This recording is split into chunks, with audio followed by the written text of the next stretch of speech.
Hi! Hello mga ka-good vibes! Good vibes ba ang gising nyo sa umaga o ang buhay nyo pag rest day? O diba? Ayan, see you today. Rest day for the goal. Hilamos muna ang first one. Alam nyo ba guys, yung ginagamit ko na sabon ay safeguard lang kaya wala tayong pang-budget din sa pampaganda-ganda na yarn. O diba? Yan na lang, sapat na. Kaya wag kayo magtataka kung bakit ganito ang itsura ko kasi safeguard lang ang gamit ko. Kung gusto nyo maging ganito yung itsura nyo, sumamit kayo ng safeguard. O diba? Nakatipid pa kayo sa pang-araw-araw. O diba? O ayan, tamang punas na ang first one kasi sobrang bilis na ng pag-hilamos ko. Safeguard lang eh, sapat na.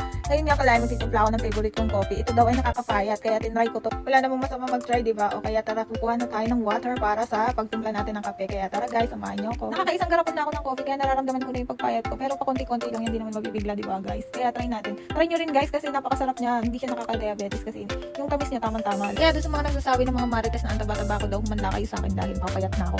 Kayong humusga. O diba? Joke lang. Ito nga pala, iniinom ko tuwing umaga. Pero pag may time na gusto ko magkape, iniinom ko pa rin kasi sobrang sarap niya talaga. The best. Mga nawawala ng mag-asa dyan na po kaya try nyo to guys. Kaya legit kaya to. Tingnan nyo si Vives. O diba? Sobrang payat na niya dahil umiinom siya nito. Kaya tinry ko din. Pero may pinayat naman ako. Pero onti-onti lang diba guys? Hindi naman masamang mangarap mamayat. Kaya ayan. O timpla na tayo. Hindi nga pala kita yung mukha ko dyan. O bakit ba? Kasi yung camera ko hindi ko alam kung saan ko ilalagay. Ito nga pala kape na to ay dietary supplement. Laxtin yung pangalan niya. Kaya bilhin na kayo guys. At tukart na sa aking TikTok shop. O diba?